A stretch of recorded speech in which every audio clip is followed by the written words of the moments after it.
Yo demande de di tanda dahata dhammi kota bedawang Ekami dhammagadika alabando Yo ajindu di dhamandeyago de di hoi Tata thobugoa Tata dahata adabya tataingo Dhammi peba melo Kiki Vyamada Maharazo Kiki Minidi Awasa Kaunzwa Medwe Menjaro Mulai Babe Tadi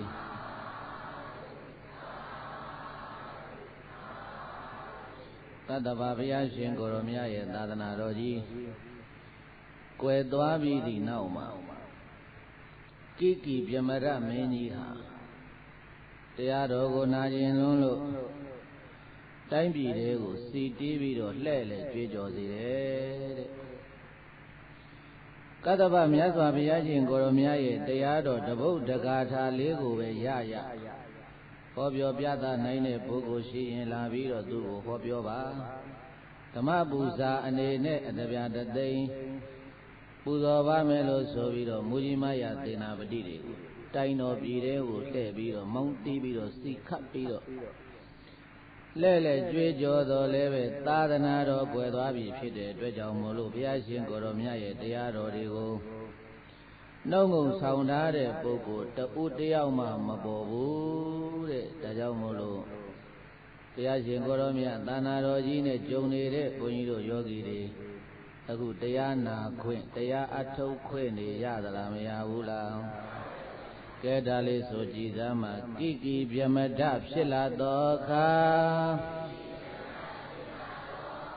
ကတ္တဗဖယားတရားဒေသနာဟောပြတသိင်ရာခိန်သေးချာကြွေးကြော်ညာဟောကြားမရှိပါကိကိပြမတဖြစ်လာသောအခါကတ္တဗဖယားတရားဒေသနာဟောပြတသိင်ရာခိန်သေးချာကြွေးကြော်ညာဟောကြားမရှိပါအဲ့ဒီလိုတိုင်းတော်ပြီးတော့တဲ့လှဲ့လေပြီးတော့တရားဟောမဲ့ပုဂ္ဂိုလ်တွေရှိရင်ဓမ္မပူဇာအတပြာတသိမ့်ပူဇော်မဲ့လို့ဘလို့ပင်ကြွေးကြော်တော်လည်းပဲတဲ့ဟောပြောပြတာမဲ့ပုဂ္ဂိုလ်မရှိတဲ့အတွက်ကြောင့်မို့လို့အဲ့ဒီအတပြာတသိမ့်နန်းတော်တဲ့ပြန်ပြီးတော့သိမ့်ရပြီဒါကြောင့်မို့လို့ဘုရားရှင်ကိုရောမြတ်ကဒုံလဘတရား၅ပါးထဲမှာတတ္ထမသဝနံအတိဒုံလဘံတဲ့အတိဆိုတဲ့ပါဠိစလုံးလေးကိုပို့ပြီးတော့တတ္ထမသဝနံအတိဒုံလဘံသူတော်ကောင်းတရားဆိုတာကြားနာရခဲ့တယ်ဘယ်ဘုန်းကြီးပဲတရားဟောသူတော်ကောင်းတရားတွေဟောနေတာမို့လို့ဘုန်းကြီးတို့ပြေးသားပေါင်းသူတော်ကောင်းတို့တရားပွဲတွေရှိတဲ့အခါမပြင်းရဘူးသွားနာရတယ်သွားနာတဲ့အခါမှာကိုမသိတာတွေလည်းသိတယ်သိပြီးသားတွေလည်းထပ်ပြီးတော့မှတ်မိတယ်ဒါကြောင့်မို့လို့တရားနာရတဲ့ပုဂ္ဂိုလ်တွေကတရားနာရတဲ့အကျိုး၅မျိုးရတယ်တဲ့သူတော်တရားနာယူ냐ကမကြားစဘူးကြားရဘူးဤ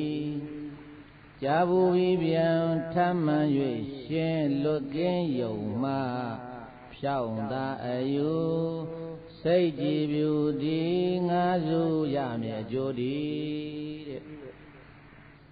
သူတော်ကောင်းတရားတွေကိုနာကြားတဲ့ပုဂ္ဂိုလ်တွေကမကြားဘူးတာတွေကြားရမယ်တဲ့ကြားဘူးပြီးတာတွေလည်းထမှန်ပြီးတော့ကြားရတဲ့အတွက်ကြောင့်မို့လို့ရှင်းရှင်းလင်းလင်းနဲ့သိသွားနိုင်တယ်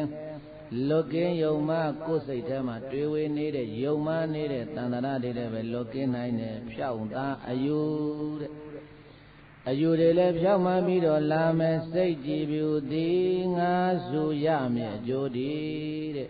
တရားနာရတဲ့အတွက်ကြောင့်မို့လို့စိတ်တွေဟာကြည်လင်လာတယ်ငြိမ်းချမ်းလာတယ်အေးမြလာတယ်အဲ့ဒါတရားနာကြိုး၅မျိုးတရားနာကြိုးဘယ်နှမျိုးလဲအဲ့ဒီလိုအတဗျာတသိမ့်ပေးမယ်တရားဟောမဲ့ပုဂ္ဂိုလ်ရှိရင်လာဟောပါလို့ကြွေးကြော်တော်ညာလည်းပဲတရားဟောမဲ့ဓမ္မကတိကပုဂ္ဂိုလ် မရှိတဲ့အတွက်ကြောင့်မို့လို့ကိကိပြမရာမင်းကြီးဟာမရှံပိတုပိတာမဟာဒိနာကာလေဓမ္မောသံဝတ္တတိဓမ္မဂတိကသုလဘအဟေတုံမရှံငါရဲ့ပိတုပိတမဟာဒိနံ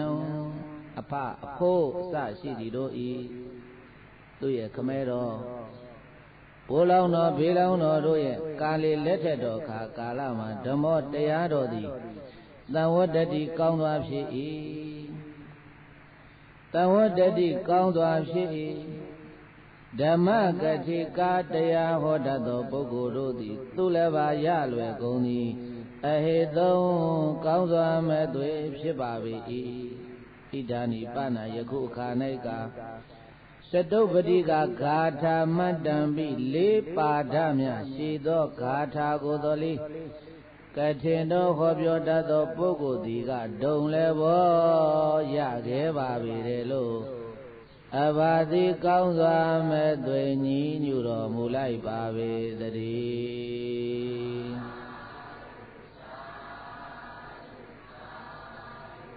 ရာဇပလင်မောကနေပြီးတော့ယုတ်ကစိုးမင်းကြီးဘဝကလာတဲ့ကိကိပြမရမင်းကြီးဟာငါရဲ့အဖေတွေဘိုးတွေဘိုးလောင်းတော်ဘေးလောင်းတော်ခမဲတော်ဘုရားတို့လက်ထက်တော်တုန်းကတရားဟောပြောပြတာဆွဆုံးမှမဲ့ပုဂ္ဂိုလ်တွေတဲပေါ်တာပဲငါလက်ထက်ရောက်လာတဲ့အခါကျတော့ငါပတ်စံပေးပြီးတော့ဓမ္မပူဇော်မယ်ဆိုပြီးတော့ကျင်းညာတာတောင်မှလေးပါဒရှိတဲ့ဂါထာလေးတစ်ပုဒ်များကိုမှဟောဖို့ညွန်များဆိုမှမဲ့ပုဂ္ဂိုလ်မရှိပါလားလို့ပလင်ပေါ်မှာတက်ပြီးတော့နေတိုင်းညီးနေတာတရားမနာရတော့စိတ်ညစ်နေတာအဲ့တော့တရားမနာရဘူးဆိုတော့အသိဉာဏ်လည်းပဲမပွင့်နေဘူးကိုယ်တိုင်လက်တွေ့အထုတ်ဖို့ဆိုတာတော့ပြောမနေနဲ့တော့ဒီလိုလားနေသွားမယ်ဆိုရင်တန်တရာခကြီးရှိခယောင်းလန်းကြီးကိုရှောက်လန်းရပြီတော့မယ်တဲ့ဒါကြောင့်မြတ်စွာဘုရားတရားကိုသာနာကြားမပြုမရှိရပါတန္တရာကြီးခကြီးရှိကြခယောင်းလန်းရှောက်လန်းရတော့မှာမြတ်စွာဘုရားရှင်ကိုရောမြတ်ရဲ့တရားဒေသနာတော်တွေကိုငါမနာကြားရဘူးဆိုရင်တန္တရာခကြီးအရှိကြီးလျှောက်တဲ့အခါမှာငါလျှောက်တဲ့တန္တရာခကြီးကြီးဟာအလွန်ကိုကြမ်းတဲ့ခယောင်းလန်းကြီးဖြစ်နေပါရောလားယာဝဓမ္မသင်္ညာနဝိနာတတိတာဝဒေဝပပိစိတ်တာမိတိသူ့စိတ်ထဲဘယ်လိုဖြစ်ပေါ်လာတော့ဆိုလို့ရှိရင်တရားဆိုတဲ့အတန်ဖယားဆိုတဲ့အတန်တရားဆိုတဲ့အတန်သံဃာဆိုတဲ့အတန်အတန်လေးပဲဖယားတန်တရားတန်သံဃာတန်အဲ့ဒီဘုရားတရားတန်ခါလို့ဆိုတဲ့ဒီစလုံးလေးသုံးလုံးကိုကြားနေရတဲ့အချိန်လေးယာဝအကျင့်များလို့ဓမ္မသင်ညာတရားဒီဝဒမသင်ညာဒီနဝိနာတတိမပြောက်ပြည့်သေးတာဝဒေဝထိုတရားအမသင်ညာမပြောက်ပြည့်သေးသည်မြပပ္ပိစိတ်တာမိယသိယဟံပြုပါတော့အံဣတိဤသို့စိန်နေတိကောင်းစွာမသွေကြံစီတော်မူလိုက်ပါပေပြီတကား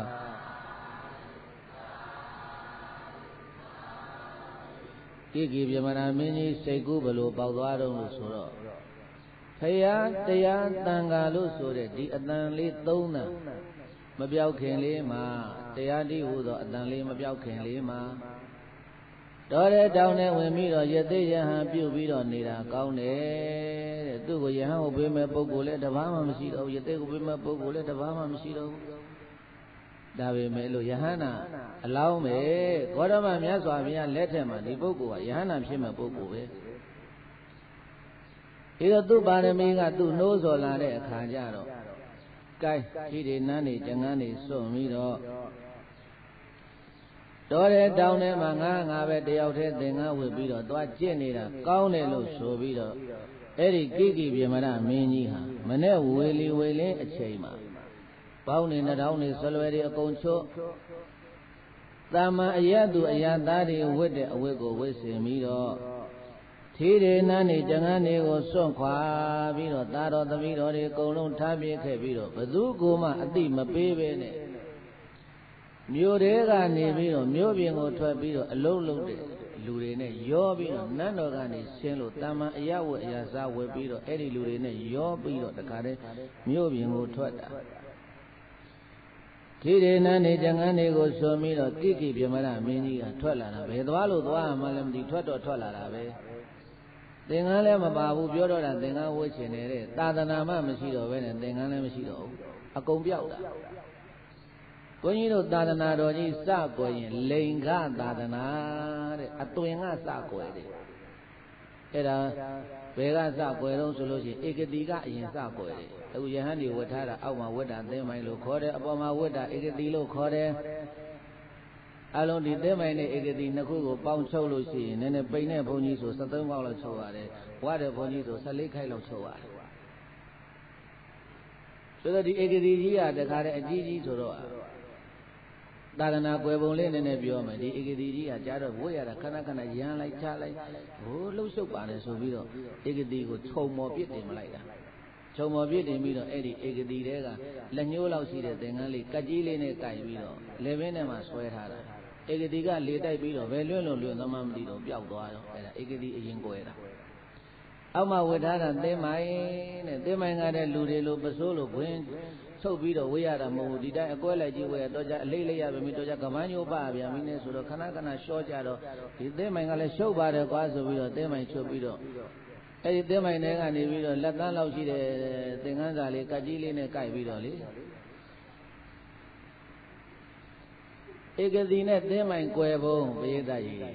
သာသနာတော်မှာဖြစ်ပုံလေးအကြီးဆုံးသာသနာကွယ်တဲ့အခါအဲ့ဒါတခါတည်းလက်သန်းလောက်ရှိတဲ့သင်္ကန်းစာလေးကိုက်ပြီးတော့မလုပ်ထားလဲနားထဲမှာဆွဲချိတ်တိုင်းတွေးတဲ့အဝတ်စားတွေကောက်ဝတ်ထားတာတခါတည်းတွေးတဲ့ဝတ်စားတွေကောက်ဝတ်ပြီးတော့သူဘယ်လိုဖြစ်နေလဲနောက်တော့အဲ့ဒါအလုပ်တွေလျှောက်လုပ်ရင်းကနေပြီးတော့ဒီလေပင်တွေကသင်္ကန်းကိုနားတွေကသင်္ကန်းကိုဘယ်နာပြုတ်ကြလို့ပြုတ်ကြမှမသိတော့ဘူးဆိုအဲ့ဒီအချိန်မှာလိန်ကသာသနာကုန်ပြီတဲ့သင်္ကန်းရောင်တော့မရှိတော့ဘူးသာသနာကွယ်သွားတာဒါကြောင့်သာသနာကွယ်တဲ့အခါမှာလိန်ကသာသနာအသွင်အပြင်ကစပြီးတော့ကွယ်တယ်ဧကတိကစကွယ်တယ်ဧကတိကွယ်ပြီးရင်သင်းမိုင်ကွယ်တယ်သွားပါမရှိတော့အဲသင်္ကန်းလေးတွေလည်းဘင်းထဲမှာနားထဲမှာသင်္ကန်းစလေးအဲ့သင်္ကန်းစလေးကလည်းအလုံးလုံးရင်းနဲ့အလုံးလုံးတယ်ဆိုတာကလည်းအဲ့ဒီချိန်မှာကတ်တွေကဆိုက်နေပြီဒုဗေကန္တရကတ်တွေဆိုက်နေတော့လူတွေငတ်မောခေါင်းပါတဲ့ဘေးတွေဆိုက်တဲ့အခါကျတော့ဘုန်းကြီးလည်းဆွမ်းမလောင်းနိုင်တော့ဘုန်းကြီးကလည်းအိမ်မလောင်းနေဆိုပြီးတော့သူ့ရှိတဲ့အဲ့ဒါကျောင်းဝန်းထဲကမြေလေးပါသူ့ဘာသူလေလေးပါလေးလှုပ်စားရတယ်အဲ့ဒါနွားထွက်ပြီးတော့နွားနောက်လိုက်တော့အဲ့ဒီနားတွေကသင်္ကန်းကဘယ်နာကြခံမှမသိဘူးဒီလိုကိုသူကအဲ့ဒါတပြေးပြေးနဲ့သာသနာတော်ကွယ်တာအခုလည်းပဲကသဗ္ဗဗေယသာသနာတော်ကွယ်သွားပြီဆိုတော့သင်္ကန်းဝယ်ပေးမဲ့ပုဂ္ဂိုလ်မရှိတဲ့အတွက်ကြောင့်မို့လို့ဘယ်သွားလို့သွားမှလည်းမသိဘူးသူသွားခြေဦးနဲ့သူတက်ရသွားရင်နဲ့နောက်တော့သူစဉ်းစားတယ်ဟိမဝန္တာမှာသူတော်ကောင်းတွေပြောတယ်လို့ပြောတယ်ဟိမဝန္တာဆိုတာသူတော်ကောင်းတွေပြောတဲ့အရာပဲအဲ့ဒီတော့ဟိမဝန္တာကိုသွားမယ်ဆိုပြီးတော့ဒေဇံပဟာယဟိမဝန္တာဥဒိတအာဂေစိဏသကောဒေဝရာဇာအာဂန္တဝါတဲ့ကိကိပြမရမင်းကြီးဟာဟိမဝန္တာမှာသူတော်ကောင်းတွေရှိတဲ့အရာကိုမှန်းပြီးတော့သူတော်ကောင်းတွေနေခဲ့တဲ့အရာကိုမှန်းပြီးတော့ထွက်တော်မူလာတာအဲ့ဒါကိုသကောဒေဝရာဇာတရားမင်းကြီးကသတုမာတာဝရိန္ဒာနတ်နရွာကိုဆိုရတဲ့တရားမင်းကြီးကနတ်ပြည်ကနေပြီးတော့လူပြည်ကိုလမ်းကြည့်လိုက်တဲ့အချိန်နဲ့ကိကိပြမရမင်းကြီးတော်ထွက်တော်မူလာတာနဲ့တိုက်တိုက်ဆိုင်ဆိုင်သွားတိုးတော့ဒီမင်းကြီးကထီးတွေနန်းတွေကျင်ကန်းတွေကိုစွန်ပြီးတော့ဘာဖြစ်လို့တော်ထွက်လာတာလဲစဉ်းစားကြည့်တဲ့အခါကျတော့ဆင်ញင်ကြည့်တဲ့အခါကျတော့ဩမင်းကြီးကတရားမနာရလို့စိတ်ပြက်ပြီးတော့တိုင်းပြည်ကိုစွန့်လာတာပဲငါဆင်းသွားအောင်ပါပဲဆိုပြီးတော့အဲ့ဒါတရားမင်းကဆင်းလာရှင်းလာတဲ့အခါကျတော့တရားမင်းနဲ့ကိကိပြမရမင်းကြီးတိုးတဲ့အခါကျတော့တရားမင်းကမေးတယ်မင်းကြီးဘယ်သွားမလို့လဲတရားမင်းကြီးတရားဟောမဲ့လို့မရှိတော့တရားမနာရလို့စိတ်ပြက်ပြီးတော့တော်တဲ့တောင်ထဲမှာတယောက်တည်းရသေးပဲဝေးရမလားယဟန်မဲဝေးရမလားသူတော်ကောင်းနေရှိတဲ့အရာကိုအာယုံပြုပြီးတော့သွားမလို့ဒီတော့မှတရားမင်းကြီးကမင်းကြီးတရားမနာရလို့စိတ်ပြက်ပြီးတော့တိုင်းပြည်ကိုဆွန်ပြီးတော့မသွားပါနဲ့ ကျုပ်ရထားတဲ့တရားလေးတပုတ်တော်ရှိတယ်တဲ့တရားမင်းကလည်းပရိသတ်ရေတရားအများကြီးမရထားဘူးတပုတ်သေးရထားတယ်ဘယ်နှပုတ်ရထားလဲတရားတပုတ်သေးရထားတဲ့တရားမင်းကြီးကလည်းပဲအေးကျုပ်ရထားတဲ့တရားလေးတပုတ်တော်ရထားတဲ့အဲ့ဒီတရားလေးကိုပဲဟောပါရစေတော့အဲ့ဒီတရားလေးတပုတ်ကိုနာကြားပြီးလို့ရှိရင်တိုင်းတော်ပြည်တော်ကိုပြန်သွားပါသင်မင်းကြီးမရှိဘူးဆိုလို့ရှိရင်အမိမေသားရေနဲ့ငါတို့တိုင်းပြည်ကြီးဟာပြည့်စည်ပြီးတော့သားတော်သမီးတော်တွေလည်းစိတ်ဒုက္ခရောက်လိမ့်မယ်တိုင်းသူပြည်သားတွေလည်းအကိုရမဲ့လိမ့်မယ်ဒါကြောင့်မို့လို့ဒီတရားလေးတစ်ပုဒ်ကိုနာကြားပြီးတော့ပြန်มาတော့လို့ဆိုပြီးတော့အဲ့ဒီမှာတရားမင်းကြီးကဘေးသက်တေကိပြမတာမင်းကြီးကိုတရားဟောတယ်တရားအများကြီးလားတစ်ပုဒ်သေးလားတရားတစ်ပုဒ်သေးဟောတယ်တဲ့ဘေးသက်တေတရားမင်းကြီးဟောတဲ့တရားကဘာတရားတော်လို့ဆိုတော့အနိစ္စဝတ္တသင်္ခါရဥပ္ပါဒဝယဓမ္မိနောဥပ္ပိစိတဝါနိရောဇံတိတေတံဝုပသမောဒုက္ခောဒါပဲတရားမင်းဟောတဲ့တရားကအနိစ္စဝတ္တသင်္ခါရတိကာထာယဓမ္မကထေတဝါနိဝတေတိအနိစ္စဝတ္တသင်္ခါရတိကာထာယအနိစ္စဝတ္တသင်္ခါရစာရှိသောကာထာကိုဓမ္မကထေတဝါဟောပြောပြီး၍တဲ့ပါဠိလိုဟောတာပါဠိစလုံးလေးရွတ်ပေးလိုက်တာအနိစ္စဝတ္တသင်္ခါရဥပ္ပဒဝယဓမ္မိနောဥပ္ပိစိတဝါနိရောဇာနိဒေတံဝုပသမောဒုက္ခောဒါလေးပြောပြီးတော့တရားမင်းကပြန်တက်သွားတာပြေးသား၏ကိုင်းအဲ့ဒါလေးဆိုကြည့်ပါတိုင်ပြီးစွန့်လျက်တောထွက်သောခါနတ်တရားမင်းသစင်းရောက်လာအနိစ္စဝတ္တဟောပြဂါထာပြည်သူများတနာစောက်ရှောက်ပါတိုင်းပြည်စွန့်လျက်တောထွက်သောခါနတ်တရားမင်းသစင်းရောက်လာအနိစ္စဝတ္တဟောပြဂါထာပြည်သူများတနာစောက်ရှောက်ပါအဲ့ဒီလိုတရားမင်းကြီးကအနိစ္စဝတ္တသင်္ခါရဥပ္ပါဒဝယဓမ္မိနောဥပ္ပိစိတဝါ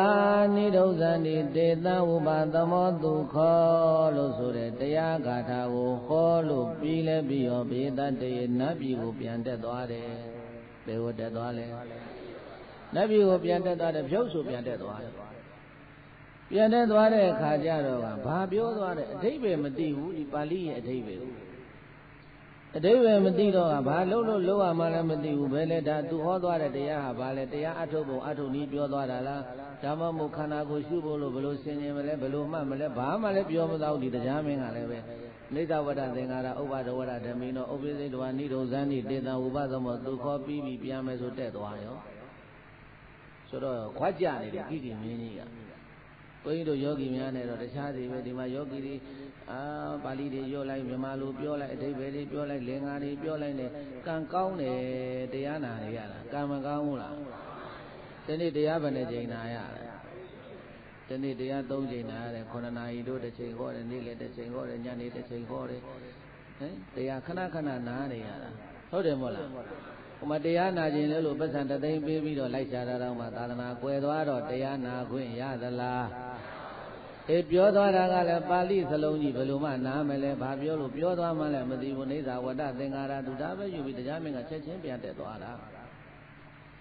ဒါကြောင့်ဘုန်းကြီးပြောနေတာအိုးကိုတွေ့ရတဲ့သာသနာကိုရတဲ့ဘဝကိုနာနေရတဲ့တရားတွေက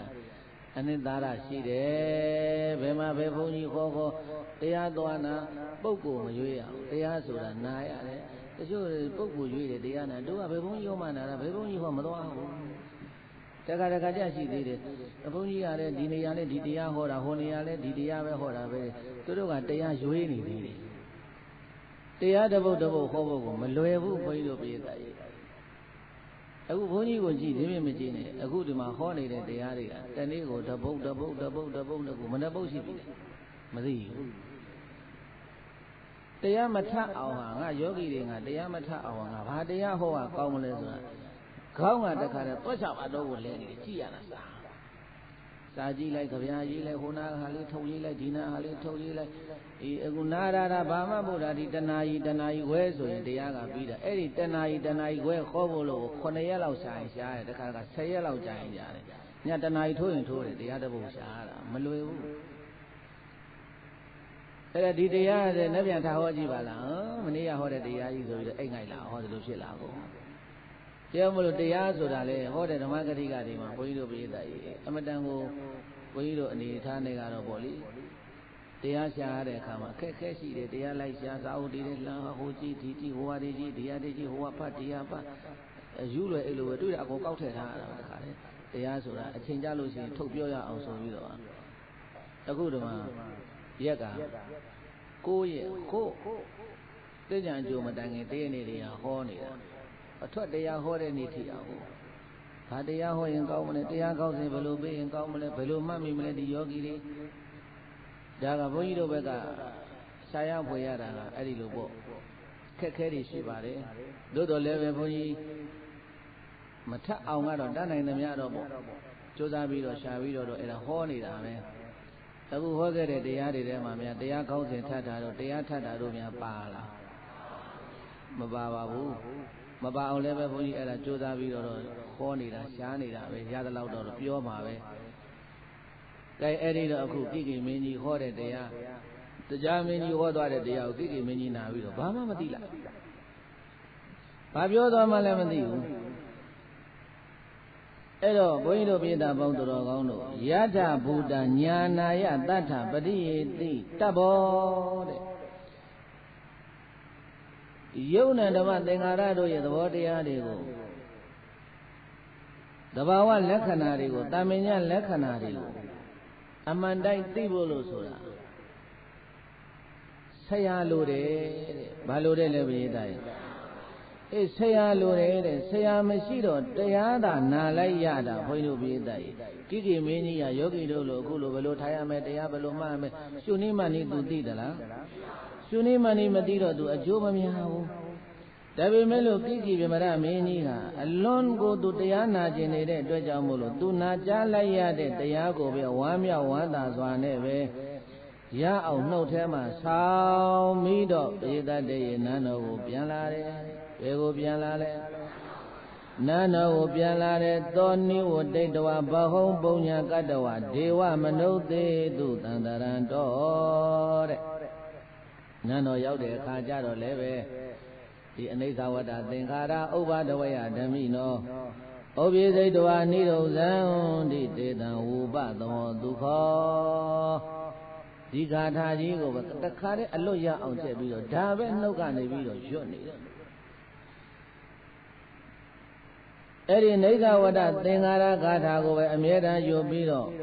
ပုံညာကတ္တဝဒေဝမနုဿေတုတန္တရံတော်ဒါနသီလစတဲ့ကုသိုလ်ကောင်းမှုတွေတဲ့ဒါနသီလနှမျိုးတဲ့လုပ်ခွင့်ရှိတော့တယ်ဘာဝနာဝိပဿနာသမထကမ္မထအထုတ်ခွင့်မရှိတော့ဘူးဘာဖြစ်လို့တော့ဆိုတော့တရားရှုနည်းမှန်နည်းတွေကိုဟောပေါ်ညွှန်ပြဆိုဆုံးမမယ်ဆရာတော်တန်ဃာတော်တွေမရှိသာသနာတော်ကြီးကွယ်သွားတဲ့အတွက်ကြောင့်မို့လို့ဒါနသီလနှမျိုးတဲ့လုပ်ရတယ်ဘယ်နှမျိုးလုပ်ရလဲတရားမို့လို့ဝိပဿနာဆိုတာသာသနာတွင်မှလုပ်ရတဲ့အလုပ်ဒီဒါနသီလဆိုတာသာသနာပမှလည်းပဲလုပ်ခွင့်ရှိတယ်အကျိုးနည်းတာနဲ့အကျိုးများတာပဲကွာမယ်ဝိပဿနာအလုပ်ကြတော့သာသနာနဲ့တွေ့မှ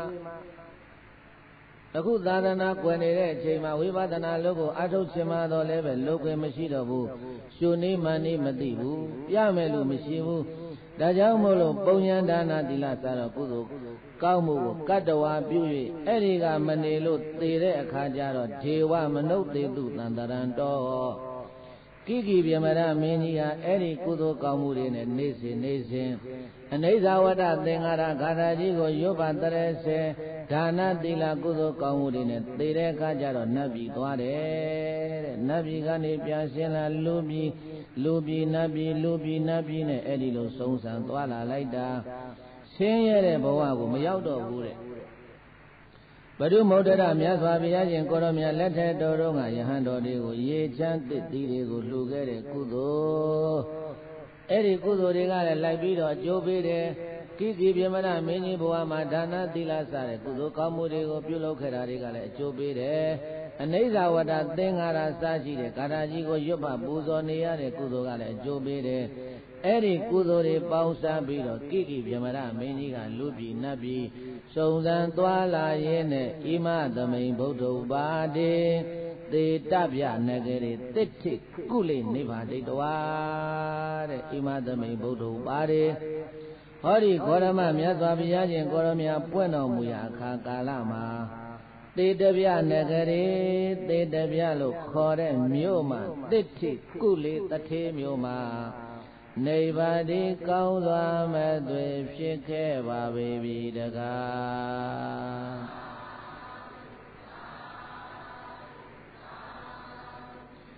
ဘုရားရှင်ကိုရောမြတ်ပွင့်တော်မူတဲ့အချိန်ပိဋကတိနတ်ပြည်ကနေဆင်းလာပြီးတော့သေတပြမြို့တဲ့သေတပြမြို့မှာတိဋ္ဌိကုလေနိဗ္ဗာန်ဒိဋ္ဌဝါတထေးမြို့မှာဖြစ်တယ်ဘယ်မြို့မှာဖြစ်လဲတထေးမြို့မှာဖြစ်တယ်တဲ့တထေးသားလေးပေါ့အရွယ်ရောက်လာတဲ့အခါကျတော့စဉ်းစားတဲ့ဩလူတွေကိုငါကြည့်နေတာကြည်သားလူတွေကအသက်50ကျော်60အရွယ်ရောက်လာပြီဆိုရင်သပင်တွေဖြူခါးတွေကိုင်းနားတွေထိုင်အသားရည်တွေတွန့်ပြီးတော့အိုခြင်းဆိုတဲ့ဇရာနမိတ်တွေပေါ်လာပါလားဇရာရဲ့လက္ခဏာကိုလူတွေကိုကြည့်ရင်နဲ့အဲ50 60 90 80သူအရွယ်တွေတွေ့တဲ့ခါကျတော့သူစဉ်းစားလာတဲ့သူညာထဲမှာလူတွေဟာကြည့်နေရင်နဲ့အရွယ်ရောက်လာတာနဲ့50 60 90အသက်ရွယ်တွေရလာတဲ့နဲ့သပင်တွေဖြူခါးတွေကိုင်းနားတွေထိုင်အသားရည်တွေတွန့်ပြီးတော့အိုခြင်းဆိုတဲ့ဇရာနမိတ်လက္ခဏာတွေဖြစ်လာပါရောလားအိုတဲ့လူတွေတွေ့တော့အဲ့ဒီလိုသူညာထဲမှာထင်လာတယ်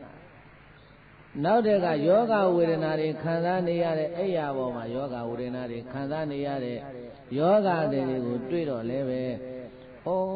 မနေ့ကတော့ငါနဲ့တွေ့နေတာအကောင်းအခုအိယာပေါ်မှာဘုံဘုံကြပြီးတော့ယောဂဖြစ်ပြီးတဲ့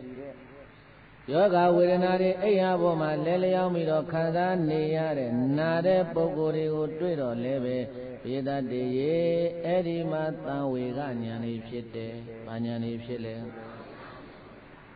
စေဝဒသတွေနဲ့ဘလို့ပင်ကုပါတော့လည်းပဲမသက်တာပါလားအိုရာတွေ့တော့လည်းပဲသံဝေကဉာဏ်ဖြစ်တယ်နာတဲ့လူတွေတွေ့တော့လည်းပဲသံဝေကဉာဏ်ဖြစ်တယ်အဲ့ဒီနာယာကနေပြီးတော့သေသွားတဲ့ပုဂ္ဂိုလ်တွေတွေ့တော့လည်းပဲသံဝေကဉာဏ်လေးဖြစ်တယ်မမြဲပါလားမျက်စိအောက်တည်းပဲဖြုတ်ခနဲ့နဲ့သေနေပါလားလို့ဆိုပြီးတော့ပေသတ္တေအဲ့ဒီမှာဒီတထေးသားလေးဟာအနိစ္စဒုက္ခအနတ္တလက္ခဏာရေး3ပါးလက္ခဏာဘယ်နှပါးအနိစ္စတွေကိုမြင်လာတယ်ဒုက္ခတွေကိုမြင်လာတယ်အနတ္တတွေကိုမြင်လာတယ်အနိစ္စဒုက္ခအနတ္တလက္ခဏာရေး3ပါးကိုမြင်တာကရှုမှတ်လို့မြင်တာမဟုတ်သေးဘူးပြေတတ်တယ်လူတွေကိုကြည့်ပြီးတော့မြင်လာတာအဲ့ဒီအမြင်မျိုးကိုပညာအနိစ္စလို့ခေါ်တယ်။ဘာအနိစ္စလို့ခေါ်လဲ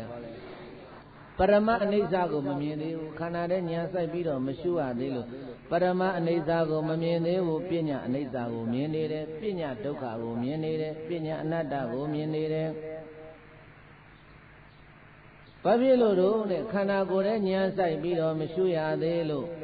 ခန္ဓာကိုယ်ရဲ့ဉာဏ်ဆိုင်ပြီးတော့ရှုတဲ့အခါကျတော့မှပရမအနိစ္စကိုမြင်မယ်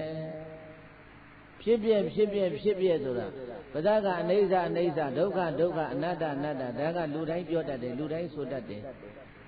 သို့တော်လည်းပဲအဲ့ဒါကတကယ်တမ်းမြင်တာလားဖြစ်ပြကိုမြင်တာလားမဟုတ်သေးဘူးတကယ်တမ်းအနိစ္စမမြဲတာကိုမြင်တာလားမဟုတ်သေးဘူးတကယ်တမ်းဒုက္ခဆင်းရဲတာကိုမြင်တာလားမဟုတ်သေးဘူးတကယ်တမ်းအနတ္တအစိုးမရတာကိုမြင်တာလားမဟုတ်သေးဘူးပညာကိုပဲမြင်နေတာပရမတ်ကိုမမြင်သေးဘူးဒါကြောင့်မို့လို့ဖြစ်ပြမှုများရှုစားခြင်းသင်္ခါရလမ်းမျောမှန်းဆင်ခြင်းမခိုင်မြဲလို့ရိုင်လဲကြအနိစ္စစိတ်ချပြမိပင် ဒီဘုံမကကြုံရလေလျောမကြည့်ပြင်းတဲ့ဆင်းရဲညိုညင်လောကရန်တွင်မကင်းညာအင်းရှုံးသမျှဒုက္ခဘုံကြီးပင်အတာရကကာယကိုယ်ပင်လိုမလိုက်ပဲပြည့်မြဲအစဉ်ကိုမဟုတ်အယုံပုံသွင်းအနတ္တမကြသူတော်စဉ်အနိစ္စဒုက္ခအနတ္တလက္ခဏာယင်၃ပါးလက္ခဏာဘယ်နှပါးဖြစ်ပြမှုများရှုသာထင်ထင်သင်္ခါရလံမျောမှန်းဆင်ញင်မခိုင်မြဲလို့ရိုင်လေကြအင်းအနေစာစိတ်ချပြည့်မည်ပင်ဒီဘုံမကယုံညာလေလျင်မချီပြင်းတဲ့ဆင်းရဲညိုညင်လောကရန်တွင်မကင်းညာအင်းရှုပ်သမျှဒုက္ခဘုံကြီးပင်အတာရကကာယကိုယ်ပင်လိုမလိုက်ပဲပြည့်မြဲအစဉ်ကိုမဟုတ်အယုံပုံသွင်းအနတ္တမကြသူတော်စဉ်မိမယောက်ျားမချာယုတ်သွင်းရွှန်းစရာယုတ်ဆက်ဆုပ်ွယ်ပင်နှခေါင်းမဆံပုံနာနေရှင်အာသုဘရှုကြထာဝစဉ်လို့အဲ့ဒီလိုအိဋ္ဌဒုက္ခအနတ္တလက္ခဏာရေ၃ပါးအာသုဘပညာတေကိုမြင်ပြီးတော့သာဝေကပညာတွေကိုမြင်ပြီးတော့သာဝေကဉာဏ်နေပွားနေအချိန်နဲ့ဘဂဝတိသေတပြနဂရေသိမ့်တပါဝနေဝိကရန္တောဘဂဝတိဘုရားရှင်ကိုရောမြတ်ကြီးသည်သေတပြနဂရေသေတပြမြို့သိမ့်တပါဝနေရင်းတိုင်တော်မှာဝိရတိယပဒလေးလီဖြင့်မြတ်ကြီးရွှင်ပြုံးတဲ့သုံးစံပေတော်မူခဲ့ပါပြီတကားမြတ်စွာဘုရားရှင်ကိုရောမြတ်ဓမ္မဒုတာသာသနာပြုခရီးကြွတော်မူလာတာတမြို့ဝင်တရွာထွက်နဲ့ဘယ်ကိုရောက်လာတော့ဆိုရင်အဲ့ဒီသေတပြမြို့အနီးကသိမ့်တပါဝရဏိရင်းတိုက်တော်တဲ့မြတ်စွာဘုရားရှင်ကိုရောမြတ်ဘယ်တော်ကိုရောက်လာတယ်ရင်းတိုက်တော်ထဲမှာဘုန်းတော်၆ပါးသခင်ဘုရားရှင်ကိုရောမြတ်တရင်သုံးနေတော်မူစဉ်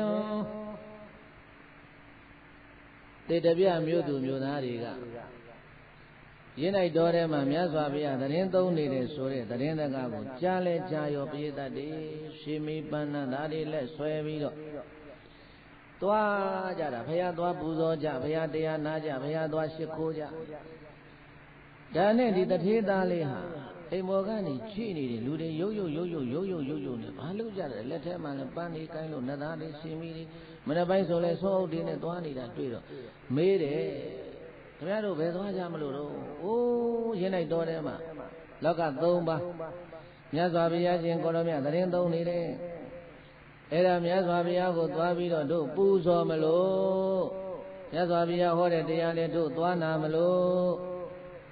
ဒီလိုပြောတဲ့အခါကျတော့ဒီတထေးသားလေးကဘုန်းကြီးတို့ပြေးတိုက်စဉ်းစားတယ်တဲ့အိုးဖယားနဲ့ပြောနေတာ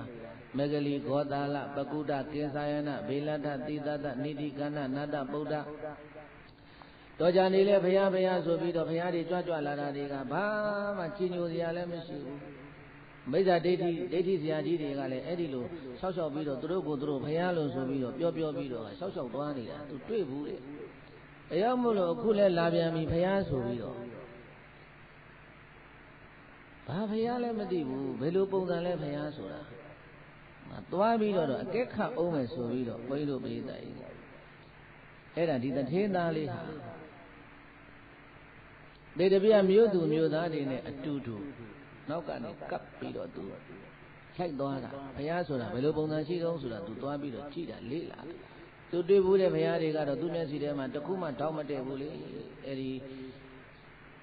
ဒိဋ္ဌိဆရာကြီးတွေဆိုတော့မျက်စိထဲတောင်းမတည့်တော့သူသိမ့်ပြီးတော့ဘုရားဆိုသိအထင်မကြီးတော့ဘူးဒါနဲ့ကဲလေ အဝေးကြီးလည်းမဟုတ်ဘူးမြို့ပြင်မှာဒီတဝနာရင်းလိုက်တော်ထဲမှာသတင်းသုံးနေတာငါသွားပြီးတော့ကြည့်လိုက်အောင်မယ်လေးလာအောင်မယ်ဆိုပြီးတော့အဲ့ဒါသွားတဲ့အခါကျတော့ဘုရားရှင်ကိုရောမြတ်ကသိတယ်။ယဟန္တာအလောင်းပဲယဟန္တာဖြစ်မဲ့ပုဂ္ဂိုလ်ပဲငါဘုရားကိုလာပြီးတော့လေးလာတဲ့အတက်ခတ်တယ်။ရွှေတော်မှာအဲ့ဒီမှာဘုရားရှင်ကိုရောမြတ်ကဘယတတ်တယ်32ပါးသောလက္ခဏာတော်80သောလက္ခဏာတော်ကြီးလက္ခဏာတော်ငယ်လေးနဲ့တခါတည်းအဲ့ဒီမှာမြတ်စွာဘုရားကသူလာတဲ့အချိန်မှာလေဘယ်လိုလှုပ်ထားတော့ဆိုတော့ရောင်ချူတော်ဒီကိုမျိုးပြီးတော့ကြီးညိုဝဲရဗုဒ္ဓရဲ့အတရေတော်ကိုတခါတည်းဆောင်းပြီးတော့အဲ့ဒီမှာမြတ်စွာဘုရားကရောင်ကြီးတော်မှာလွတ်ပြီးတော့အပူဇော်ခံနေတာအဲ့ဒီတော့မှမြတ်စွာဘုရားရှင်ကိုရောမြတ်ရဲ့လက္ခဏာတော်ကြီးလက္ခဏာတော်ငယ်လေးခုနတုန်းကပြောတဲ့ရောင်ကြီးတော်တွေလွတ်တော့ရောင်ကြီးတော်ကလည်းအယောင်6မျိုးတောင်ရှိတယ်ဘယ်နှမျိုးရှိလဲဘိယတာနီလာပိတာလောဟိတဩဒါထမင်းစိတ်တပပဒရာလို့ခေါ်တဲ့ရောင်ကြီးတော်တွေကတခါတည်းကြီးညိုဝေရတယ်ဘုန်းကြီးတို့တကယ်မြတ်စွာဘုရားရဲ့ရောင်ကြီးတော်ကိုမပြောပါနဲ့အခုလျှက်စစ်မိတွေကိုရောင်ကြီးတော်ပုံသဏ္ဍာန်လုပ်ပြီးတော့မိတ်လိုက်ဖွင့်လိုက်လုပ်နေတာတော့မှဘုရားနဲ့ထွန်းလာလို့ရှိရင်မလောက်တောင်ကြီးညိုဝေရကောင်းလုံးဆိုတာဒါမှန်းကြည့်အတုလုပ်ထားတော့ဟိုမှာတကယ်အစ်စ်ဒီလျှက်စစ်မိနဲ့ထွက်တာမို့ခန္ဓာကိုယ်အသွေးတော်အသားတော်မျက်ခုံးတော်မျက်လုံးတော်သွားတော်ဆွဲတော်သူ့နေရာဌာနကနေပြီးတော့သူနဲ့ပတ်သက်တဲ့ရောင်ကြီးတော်တွေတွားတော်လေးတာဆွဲတော်40အုံနဲ့လုံးမွေဖြူပွေးအနွယ်မြဲဖြူတော်မြရိုးရာသွဲသွဲဩဒါတဖြူစွာလွန်စင်ကျဲတပည့်ကျရုံစုံကုန်ပမန်ပွဲဖြူပစိုးဖြန့်မိုးပြတံပလဲစင်လိုရွယ်နေဖမ်းမအရှိန်ခစိန်လျာပုံတန်တံစံကေမြဲခုံးမြဲလုံးမြဲတောင်မုံစိတ်တော်မြသာအယောင်စိတ်စိတ်မှဖိဖိညိုမောင်းထိန်နေလျံတိမ်မန်းအာကာပေါမြတ်စွာဘုရားရှင်ကိုရောမြတ်ခန္ဓာကိုယ်တော်ကအသွေးတော်အသားတော်အယိုးတော်မျက်ဖြူတော်အုံနှလုံးမွေးရှင်တော်ဆွဲတော်တွေကနေပြီးတော့နီလပိတလောဟိတဩရဒမင်းစိတ်ဓာလို့ခေါ်တဲ့ရောင်ကြီးတော်6စုမြို့ကွန်တော်မူပြီးတော့အပူဇော်ခံနေတာကိုသေတပြတထေသားလေးမြင်တဲ့အခါကျတော့မှသတ္ထရံဥပသင်္ကေမိတ္တဝါဝန္ဒိတဝါဧကမန္တနိတိတိတဲ့သတ္ထရံဘုရားရှင်ကိုရောမြတ်တို့ဥပသင်္ကေမိတ္တဝါချင်းကား၍ဝန္ဒိတဝါလက်ဆဲပြထိမ့်မှမို့ရိုးသေးသွားရှိခိုးပြီးတော့ဧကမန္တံအပြည့်6ပါးကင်းတဲ့အရာမှာနေတိတိကောင်းစွာမသွေထိုင်နေတော်မူခဲ့ပါပြီတကား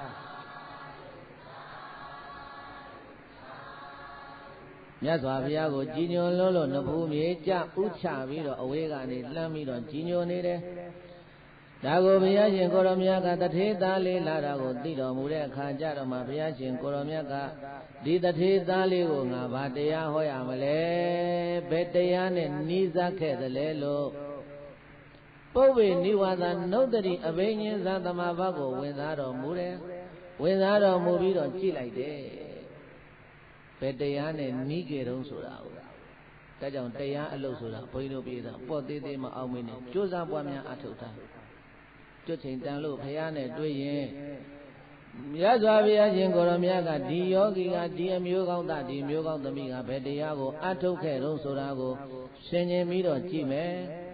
ရှင်ရင်ပြီးတော့ကြည်ရင်ကိုအထုတ်ခဲ့တဲ့တရားကိုပဲဘုရားကအဲ့ဒီမှာဟောမယ်ဟောရင်အဲ့ဒီနားမှာနဲ့ချက်ချင်းသောတာပန်တဂရကအနာဂံယဟန္တာဖြစ်နိုင်တယ်တဲ့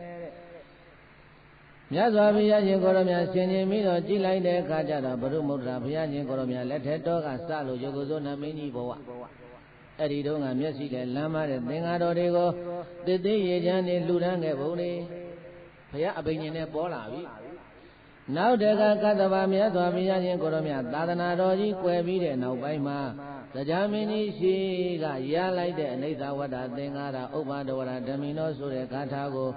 နေ့စဉ်အကျဉ်းရများစွာရွတ်ပွားခဲ့ဘူးတဲ့တရားအခမ်းရှိထားတယ်ဒီပင်အကြောင်းအရာတွေကိုဒီပင်တရားတွေဟောလို့တော့မဖြစ်ဘူးသူနဲ့အဆက်တဲ့တရားကိုပဲငါဘုရားရှင်ကိုရောမြတ်ခေါ်တော်မူမယ်ဆိုပြီးတော့ဘေဒတရေဘုရားရှင်ကိုရောမြတ်ကအဲ့ဒီမှာအနိစ္စဝတ္တသင်္ခါရဥပ္ပါဒဝယဓမ္မိနောဥပ္ပိစိတဝါနိရောဓံတိတေတံဝုပသမောဒုက္ခသင်္ခါရအဖြစ်အပျက်နှစ်ချက်ရောရှင်မြင်သမျှသင်္ခါရဝတ္ထုတရားစုတို့သည် အနေစာဝေဒစိတ်သာချပြီးတော့ဒိဋ္ဌဧကံမမြဲယုမှန်လာပါပေကုန်၏ဥပ္ပဒဝယဓမိနောဖြည့်ချင်းပြည့်ချင်းလက်ငင်းမြင်သည့်ဓမ္မရာသဘောရှိကြလေကုန်၏ဥပ္ပိစိတ်တဝါအကြောင်းတိုက်ဆိုင်အလိုက်အထိုက်ဖြစ်ပေါ်ကြကုန်မည်သောနိရုဒ္ဓံတိဓမ္မဟုတ်ချင်းချုပ်ကင်းပြောင်းပြကြလေကုန်၏ဒေသံတို့သင်္ဃာရအရင်ချုပ်၍အတွင်းရှုပ်အပြင်ရှုပ်တွင်တွင်ကြီးရှုပ်ကြတဲ့ဒုက္ခဖြစ်ကြောင်းတရားပေါင်းတို့၏ဥပသမောဘဝဇတိကင်းပြ၍အလင်းတရောင်ရှိန်ပြောင်းထိန်ဝင်ဝင်ကင်းငြိမ်ကြီးဧကံပြိနိဗ္ဗာန်ဒီသာလင်းပြိနိဗ္ဗာန်ဒီသာလင်းဒုက္ခပဲချမ်းသာနဲ့မှမတူအပူနဲ့ဖြစ်သိမ့်၍အေရာကိလေရဲ့အငြိမ့်ကြီးငြိမ့်ပြီးတော့ချမ်းသာရပါပေတယ်လို့ဘဂဝါဘုံတော်၆စုအောင်လံသူဖြစ်တော်မူသောဘုရားရှင်ကိုယ်တော်မြတ်ကဩဇာကရုဏာရှိတာမေတ္တာအားဖြင့်မိန်ကြားတော်မူလိုက်ပါပေတည်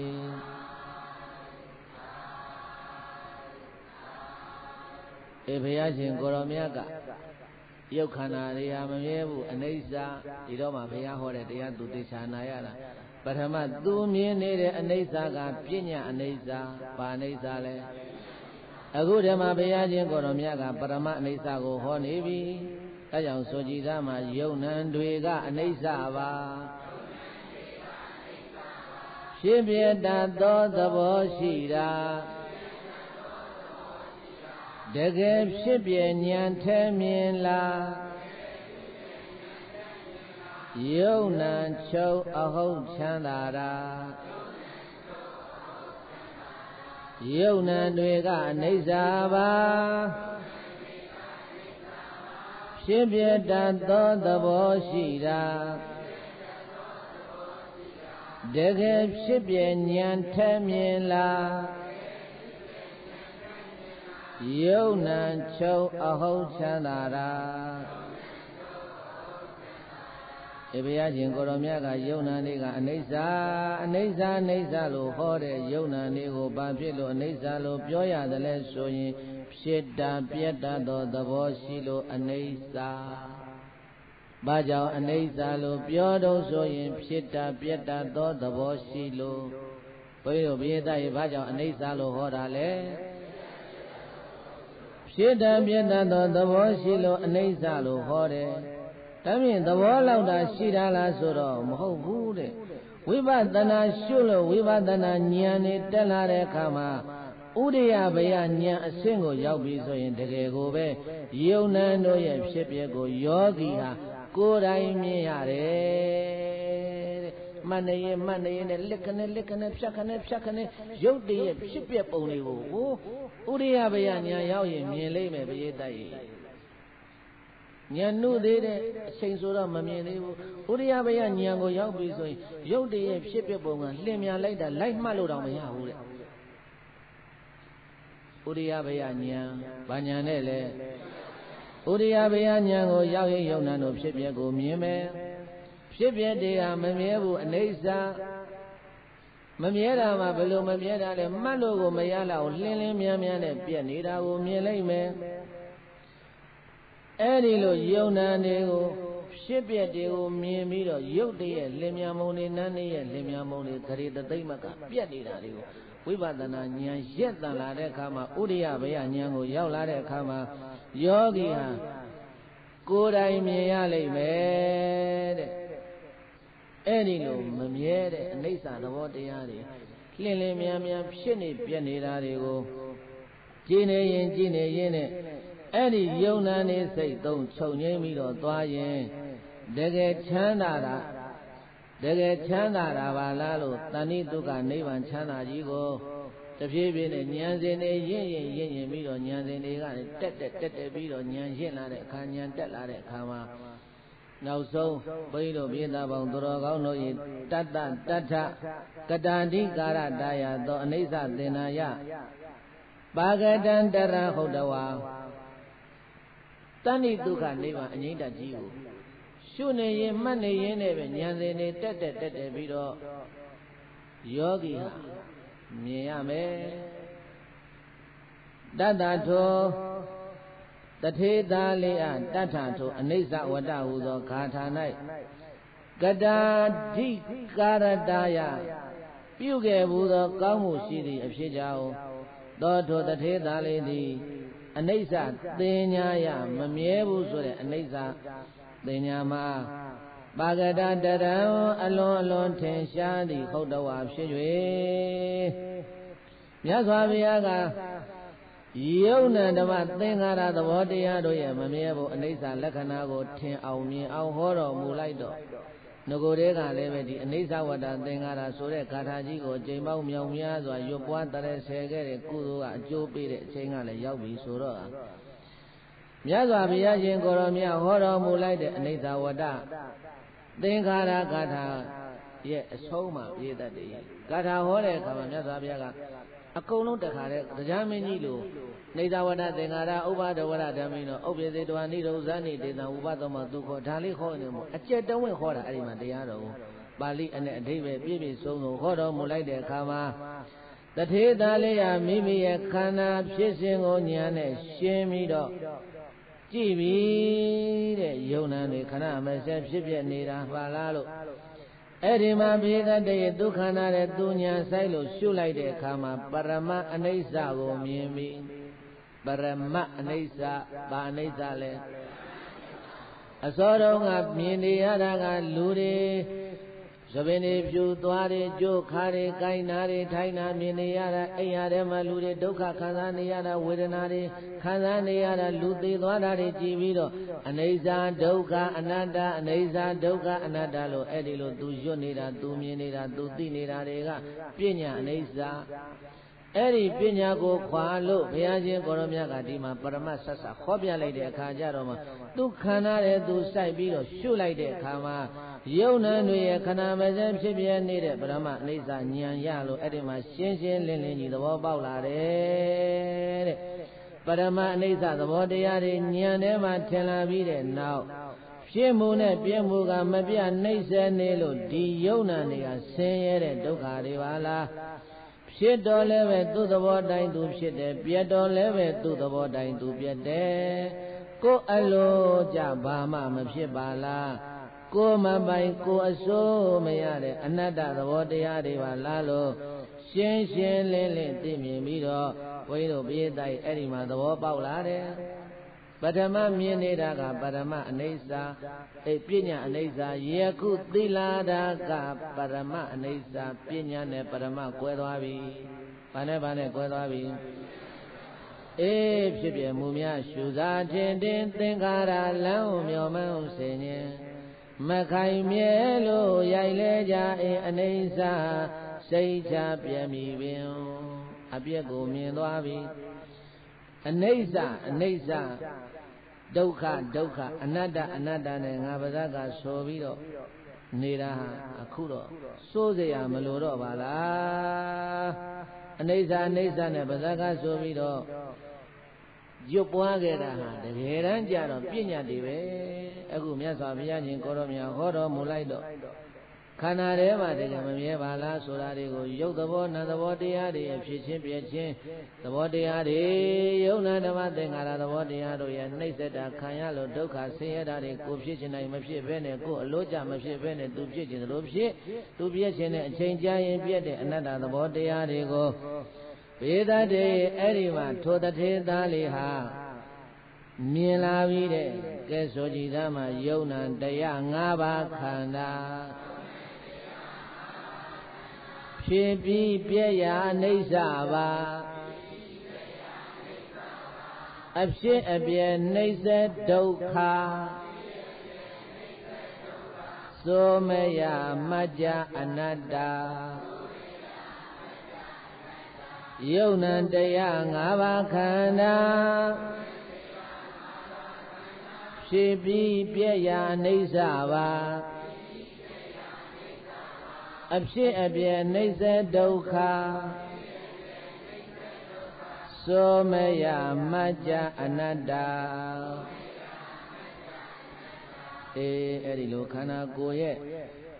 ဖြစ်ချင်းပြည့်ချင်းသဘောတရားတွေကိုမေတ္တာရင်ဉာဏ်နဲ့ထင်မြင်လာတဲ့အခါကျတော့ဥပါတိတာယပတိလတ္တသံဝေကောပပိစီ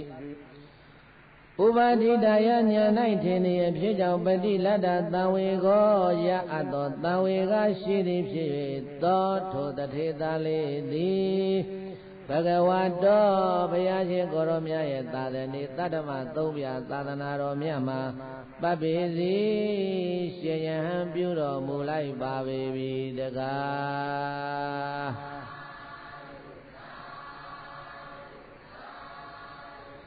မြတ်စွာဘုရားရှင်ကိုရောမြတ်ကိုလျှောက်တဲ့တပည့်တော်ကိုသင်္ကန်းဝတ်ခွင့်ပေးပါတော်မြတ်စွာဘုရားတထေသာလေးကအဲ့ဒီမှာတရားနာနေရင်းနဲ့ဗာညာဆင့်ကိုရတော့ဆိုရင်ဥရိယဘယဉာဏ်ကိုရနေတယ်ဗာညာရနေတယ်ဖြစ်ပျက်ကိုမြင်နေတာဘာကိုမြင်နေတာလဲဖြစ်ပျက်ကိုမြင်နေတာဖြစ်ပျက်ကိုမြင်တဲ့ဥရိယဘယဉာဏ်ဆင့်ကိုရောက်နေတဲ့အချိန်မှာဘုရားရှင်ကိုရောမြတ်ထံမှာသင်္ကန်းဝတ်ခွင့်တောင်းတယ်သင်္ကန်းဝတ်ခွင့်တောင်းတဲ့အခါကျတော့မြတ်စွာဘုရားရှင်ကိုရောမြတ်ကအဲ့ဒီရင်းတိုက်တော်ထဲမှာပဲပါလာတဲ့သံဃာတော်တွေကိုအမိတ်ပေးလို့ခြေသားတော်ဟောဒီတထေသားလေးကိုသင်္ကန်းဝတ်ပေးလိုက်ကြလို့ဆိုပြီးတော့အဲ့ဒီမှာဘုရားရှင်ကိုရောမြတ်ရဲ့အမိန့်တော်နဲ့သင်္ဃာတော်တွေသင်္ကန်းဝတ်ပေးတယ်သင်္ကန်းဝတ်ပေးပြီးတော့မြတ်စွာဘုရားရှင်ကိုရောမြတ်သာသနာတော်ကိုရောက်လာပြီးပရမအနိစ္စကိုဉာဏ်နဲ့တကယ်မြင်လာတဲ့အခါမှာတံဝေကစိတ်တွေဖြစ်ပြီးတော့မြတ်စွာဘုရားထာမှာသင်္ကန်းဝတ်လာပြီးတဲ့နောက်မှာအဲ့ဒီယဟန်ကစဉ်းစားတယ်ဩငါဟာဘဝတန်တရာခရီးရှည်ကြီးတလျှောက်ခရောက်လမ်းကြီးကိုလျှောက်ခဲ့ရတာများပြီဘုရားရှင်ကိုယ်တော်မြတ်သာသနာတော်ကြီးနဲ့တွေ့ကြုံနေရတဲ့အခါမှာပန်းခင်လန်းကိုပြောင်းလျှောက်မှတော်မယ်လို့သူတထသူဝရိယတွေကိုတိုးမြင့်ပြီးတော့မြတ်စွာဘုရားထာမှာဆက်ပြီးတော့ကမ္မထံတောင်းတယ်မြတ်စွာဘုရားတပည့်တော်ကိုဆက်ပြီးတော့ရှေ့ကိုရှုမှတ်ဖို့လို့ရှုမှတ်ပုံရှုမှတ်နည်းလေးတွေမြတ်စွာဘုရားပေးတော်မူပါအောင်ဘုရားလို့မြတ်စွာဘုရားထာမှာကမ္မထံတရားတောင်းတော်ဘုရားရှင်ကိုရောမြတ်ကဥရိယဘုရားဉာဏ်ကနေတဆင့်တက်ပြီးတော့ရှေ့ကိုတခါတည်းရှုမှတ်ပုံရှုမှတ်နည်းတွေကိုဘုရားရှင်ကိုရောမြတ်ကပေးတော်မူတယ်မြတ်စွာဘုရားရှင်ကိုရောမြတ်ပေးတော်မူတဲ့ကမ္မထံတရားကိုရိုးရိုးသေးသေးလေးလေးစားစားကြိုးကြိုးစားစားနဲ့အထုတ်လိုက်တာဝိပဿနာဥဒ္ဒုကာဘေတောဝအရဟတံပါပုနိတဲ့ဝိပဿနာဘုရားရှင်ကိုရောမြတ်ပေးတော်မူတဲ့တတိပဋ္ဌာန်ရှင်နိမဏီကိုဥဒ္ဒုကာဘေတောဝကြောင်းကြဆိုင်ပြီးတော့ဝရိယတွေသရတွေတတိတွေကိုမြင့်တင်ပြီးတော့ကြိုးစားပွားများအထုတ်လိုက်တာသောထုယဟန်ကလေးသည်အရဟတံကိလေသာအသောခွာလျောကုန်ခန့်တဲ့ယဟနာဖြစ်သောပါပုနိကောင်းစွာမသွေရတော်မူရောက်တော်မူခဲ့ပါပြီတကား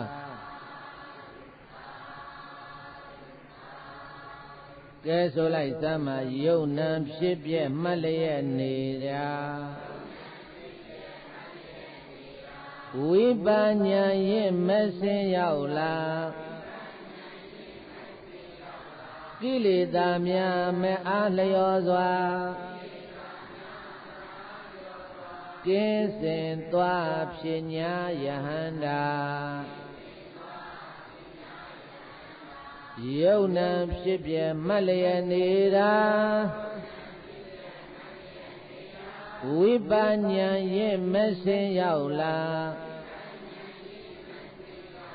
ကိလေသာများမအားလျော်စွာကင်းစင်သွားဖြစ်ညာယဟန္တာဧဥရိယဘယဉာဏ်ကနေတဆင့်တယ်လို့ပိယတရဲ့အဲ့ဒီမှာနိဗ္ဗိဏဉာဏ်မုတ်စိတုကမြတဉာဏ်စာရှိသည့်အပြင်ဉာဏ်စဉ်တွေအစဉ်တိုင်းစဉ်တိုင်းတက်သွားလိုက်တာသင်္ဃရူပကဉာဏ်အနုလောမဉာဏ်ကုတ္တရဘူဉာဏ်မဉာဏ်ဘုံဉာဏ်နဲ့ဉာဏ်စဉ်တွေတခါလေးတက်ပြီးတော့နောက်ဆုံးကိလေသာအသောခွာလျောကုန်ခန်းလို့ယဟန္တာဖြစ်တယ်တဲ့အဲ့ဒီလိုယဟန္တာဖြစ်သွားတော့အဲ့ဒီကိုယ်တော်ကိုဘွဲ့ပေးတဲ့နေ့ကြတော့ဧကဓမ္မသဝနိယတဲ့ဘွဲ့တော်ကပါတယ်လေဧကဆိုတာတပုတ်ဓမ္မဆိုတာတရားသဝနိယဆိုတာနာကြားခဲ့တာ တရားလေးတစ်ပုဒ်ကိုနာကြားပြီးတော့ဝိပဿနာတရားရှုမှပွားများအားထုတ်လို့ယဟန္တာဖြစ်တဲ့ကိုတော်တဲ့ဧကဓမ္မသဝနိယမထေဆိုတာအဲ့ဒါဘုန်းကြီးတို့သာသနာတော်မှာထင်ရှားကြတယ်ဘုရုမုဒ္ဒရာဘုရားရှင်ကိုရောမြတ်လက်ထက်တော်ကစာပြီးတော့ရှေလျာလာတဲ့ခယောင်းလန်းကြီးကိုအယူလန်းသွားတယ်လို့စံတဝါဝါနဲ့ရှောက်လာလိုက်တာဘေသတ္တေအခုဂေါရမမြတ်စွာဘုရားရှင်ကိုရောမြတ်လက်ထက်တော်ရောက်လာတဲ့အခါကျတော့မှပန်းခင်လန်းကိုရှောက်ရတာဗာလန်းကိုရှောက်ရတာဒါကြောင့်မို့လို့ဘုန်းကြီးတို့သွားနေတဲ့တန်တရာကြီးကရှည်လဲရှည်လျရတယ်လမ်းကလည်းကျန်းတယ်ခယောင်းလန်းနဲ့တူတယ်အယူလန်းသွားတယ်လို့စံတဝါဝါနဲ့သွားနေရတာရိတ်ခါကလည်းနေသေးတယ်ဘေးရန်အန္တရာယ်တွေကလည်းပေါ်တယ်ပုထုဇဉ်အကြိုက်ကိုလိုက်ပြီးတော့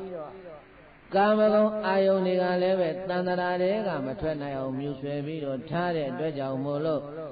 နိဗ္ဗာန်ကိုတို့တော်တော်နဲ့မရောက်နိုင်ကြတာပါလားဘုရားစာကြည့်တော့အရိယာသူတော်ကောင်းကြီးတွေကတော့ခယောင်းလန်းကနေခွာလို့မြတ်စွာဘုရားသာနာတော်ကြီးနဲ့ကျုံနေတဲ့ချိန်ကာလမှာဘုရားရှင်ကိုရောမြတ်ညွှန်ကြားပြသတော်မူတဲ့ဧကာယနာမေဃလို့ခေါ်တဲ့တတိပဌာန်လမ်းကြောင်းဘောကရှောင်ပြီးတော့ပန်းခင်လမ်းပေါ်မှာပျော်ပျော်ကြီးနဲ့နိဗ္ဗာန်ပွဲကြီးကိုဝင်သွားကြပါလားလို့ဆိုပြီးတော့ဧကဓမ္မသဝနိယယဟန္တာကြီးရဲ့ဘဝဇတ်တော်ကိုနာကြားပြီးတော့ဘုန်းကြီးတို့ပြည်သားပေါင်းသူတော်ကောင်းတို့လည်းပဲဘုရားမြတ်စွာသာသနာတော်ကြီးနဲ့တွေ့နေတဲ့ချိန်ကာလမှာပန်းခင်တော်လမ်းလို့ခေါ်တဲ့တတိပဌာန်လမ်းဘောကရှောက်လှမ်းနိုင်ကြပါစေရှေ့ကဘုရားစာကြည့်တော့အရိယာသူတော်ကောင်းကြီးတွေလည်းပဲပန်းခင်လမ်းကရှောက်ပြီးတော့အေးချမ်းချမ်းတဲ့နိဗ္ဗာန်ကိုဝင်သွားကြသလိုဝင်တော်မူကြသလိုဘုန်းကြီးတို့ယောဂီပေါင်းသူတော်ကောင်းတို့လည်းပဲတတိပဋ္ဌာန်လို့ခေါ်တဲ့ပန်းခင်လမ်းဘောကရှုမှန်မှုတတိတရားတို့ဖြင့်နေ့စဉ်ပန်းခင်လမ်းဘောမှာရှောင်လန်းနိုင်ကြပါစေဆိုတဲ့ရည်ရွယ်ချက်ဖြင့်ဟောကြားပေးသောဧကဓမ္မသဝနိယထေရပါရံတရားဤမှာတင်ပြီးပါပြီလို့ကိုင်းမေသရဲ့အဲ့ဒါလေးလိုက်ဆိုစမ်းပါတို့ယောဂီများဖရာသာသနာတွေ့ကြုံနေခိုက်အားဆိုင်ရှုပါတတိပဌာန်တရားရှုပွားတာဟာပန်းခင်လန်းရှောက်လန်းနေတာပါတို့ယောဂီများဖရာသာသနာတွေ့ကြုံနေခိုက်အားဆိုင်ရှုပါတတိပဌာန်တရားရှုပွားတာဟာပန်းခင်လန်းရှောက်လန်းနေတာပါတန္တရာတလျောက်လျှောက်ခဲလေရာခယောင်းလန်းချမ်းလျှောက်လန်းရတာသာသနာနဲ့တွေ့တဲ့အခါပန်းခင်လန်းလျှောက်လန်းလိုက်ကြပါတန္တရာတလျောက်လျှောက်ခဲလေရာခယောင်းလန်းချမ်းလျှောက်လန်းရတာသာသနာနဲ့တွေ့တဲ့အခါပန်းခင်လန်းလျှောက်လန်းလိုက်ကြပါယေတိတောမေအယံဓမ္မောဗုဒ္ဓေနာဟိစ္ဆာပါတိတောဒေနာတဝေဒုက္ခယန္တုဇနာအိဋ္ဌသမင်္ကိနောဗုဒ္ဓေနအရဟံတသုတယံဘူခိုင်းတုနိုင်မမြင်ဂေါရမဘုရားရှင်သည်အာယေသဘာတိတောထံကရိုင်းဘယပြပြသာသာတိကရွတ်ဆိုရေဟောကြားအပ်သောအယံဓမ္မောဧကဓမ္မသဝနိယထေရပါရံလို့ခေါ်ဆိုအပ်တဲ့ ပန်းခင်သောလမ်းလိုအမိပေးထားတဲ့ဓမ္မကထာဒေသနာတော်မြတ်ကိုမေမယငါသည်ဒေတိတော့တို့တကာဒကမတွေတို့ယောဂီတွေသိစေမစေကြင့်ကြံနိုင်ကြပါစေဤအနေဖြင့်ကောင်းစွာမသွေဟောကြားတော်မူခဲ့ပါပေပြီ